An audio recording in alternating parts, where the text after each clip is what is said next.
This is Harshaw's Heroes, and I am Jubal. It's been a remarkable time since the last time we got together on video. Things have been just absolutely crazy. I would like to take some time to comment on the election today, but before I can really do that, I need to explain to you exactly where I'm coming from. Like most people, in my youth, I started out with the party of idealism, the Democrats. I was about as liberal a Democrat as you could come across anywhere. After time, when I started seeing much of my money being wasted, I decided to join the party of the grown-ups, the Republicans. As with anything, I go as far extreme as I can go, and I was a very, very conservative Republican. Then the gloss faded from that too. I wound up going on to graduate courses. I wound up getting involved in the libertarian movement, which seemed to be about as sane as you can get in a political party, but then realized that the libertarians do not have a whole lot of discipline. When everything is okay, then there is a lot of infighting and a lot of bickering about, well, why don't you do it my way? In my theory and in my thinking, the Libertarian Party should stand for how I live my life is none of your business, and how you live your life is none of my business. So, after much trial and error among the parties, I've moved on to the Graduate Studies program in Political Philosophy, which is anarchism.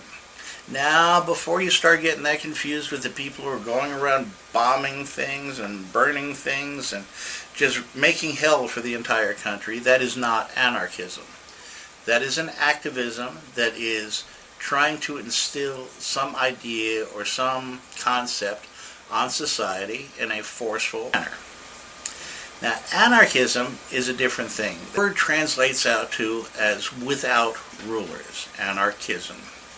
We believe that every individual is capable of running their own lives to their satisfaction in a well and happy way. How I choose to live my life as a human being, as long as it does not impact your God-given natural rights, is fine. How you live your life, as long as it does not interfere with my God-given rights, that's how it should be. We're golden. We are okay with each other. Anarchy does not work on a large scale. It just doesn't. The reason for that is there are far too many Karens who, if you're not living your life the way that they want you to live your life, well, you're obviously doing it wrong and they want to change you. Now, what's mistaken with the Karens of the world is nobody owes you a living.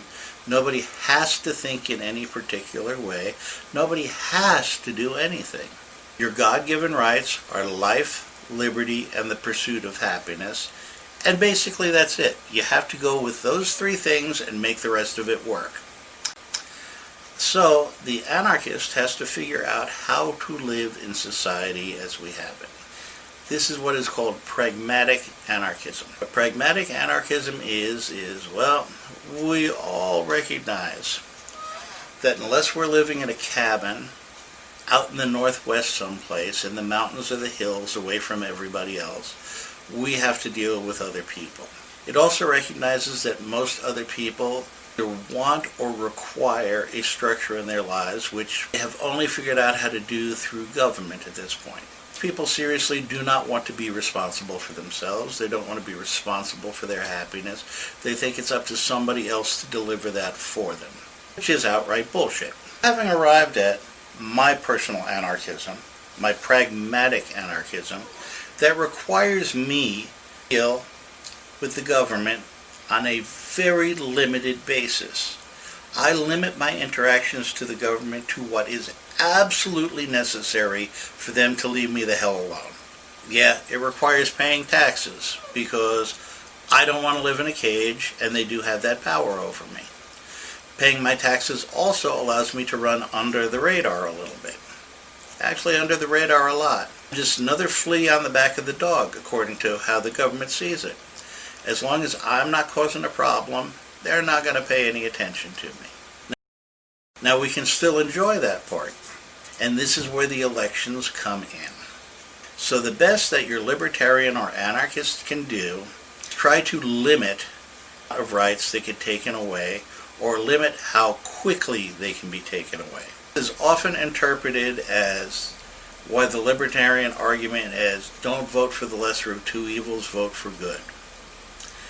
The real world, which is where the pragmatic anarchist lives, politics is not the art of the great or the noble or the grand. Politics is the art of the possible. It's coming down to where there's a bunch of choices and they all stink. So you have to take the one that's going to screw up your life the least. We have the Republicans and the Democrats. We need to figure out which group is going to take our rights the slowest. And it's only Democrats and Republicans. Libertarians are just going to be a speed bump. But I always entertain myself with what's going on in the country this way. Right now we have the two sides, the Democrats and the Republicans, both claiming to have landslides coming.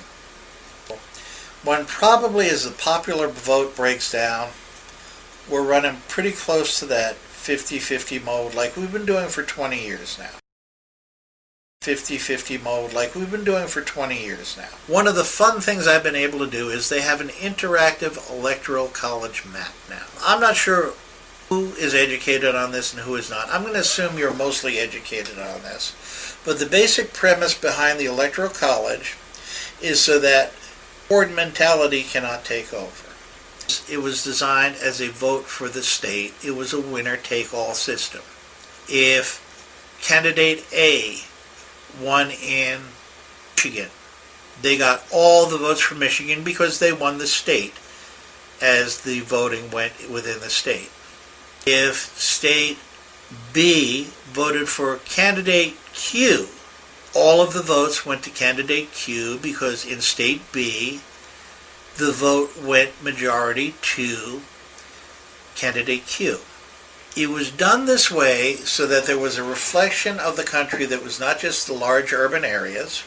Someone's needs in Wyoming or Montana or even Iowa are vastly different from the needs of people who need to live in California or New York or Pennsylvania.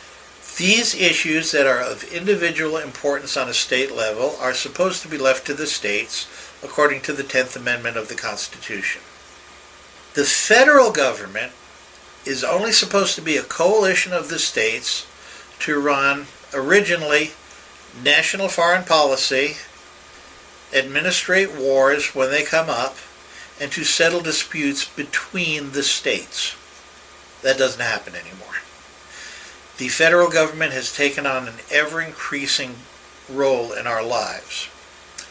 But the standing foundation under the Electoral College is to maintain that the majority just does not run roughshod over the minority. And the only thing that keeps that minority from getting canceled is the culture word for it now, is that their rights are preserved under the idea of a constitutional republic which is guaranteed by the Electoral College. When it was constituted, every state was granted a certain amount of electoral votes based on population. That is why California has and New York have such a huge amount of electoral votes, and Wyoming and Indiana and Iowa do not have nearly so many. So the Electoral College has a fixed number of votes per state. As originally designed, it was winner take all. There are some states jiggling with that now and trying to proportionalize their vote to what the actual popular vote is. Eventually, when enough states do the proportional voting, it becomes a national popular vote, and then the rights of the minority are not protected anymore. Majority needed to win in the Electoral College right now sits at 270 electoral votes. And I'm sure you've all seen the electoral maps with the red and the blue and the blue and the red. It's turned into a media circus, which is making it way more complicated than it has to be. There's a fun little thing out there now, but it's an interactive map where you can guess what the electoral outcome is going to be by picking which state is going to vote what way and see what your numbers come up with. I'm going to show you mine in a few. And when I show you mine, it is not based on a particular want or desire. It's just based on studying the outcomes of these elections for a pretty long time. Watching the outcomes of elections started in junior high school with me. I've always been fascinated by the gamesmanship and the strategy of the political campaigns, especially for president, for the longest time. It's the equivalent of why people watch a good football game or basketball game. It's not just the movement of the players on the field, although that contributes, but it is the strategy put forth for the one party to win over the next party. I find it fascinating. Whether I have a horse in the race or not, and lately it's not, I still like to go through the handicapping of it just to see what I think is the likely outcome. So this, surprise, surprise, is my electoral map. Yeah, not what I thought either. As you can see, it heavily favors the red. It has an overwhelming majority coming out as win for the Republican candidate, with Joe Biden just trailing in the dust there with a respectable, not landslide-ish loss, but only tracking on in the places that he was going to hold on to anyway. There's a lot of factors that are coming into play in this year. The COVID crisis is probably the biggest single factor. There are a bunch of people who are pissed off right now that after a supposed 2-week lockdown, they're still basically restricted in their movements. There are the Antifa riot. There are a lot of people who are fed up with the cities burning down, the ongoing wars that just will not end because, well, there's too much money to be had in them. The arguments over the health care in this country, which is not going to go away because there's too much money to be had as it is. Money to be had by you or me? No. But money to be had by the defense contractors and the health professional corporations and your senators and congressmen who rake in buckets and buckets of cash from them.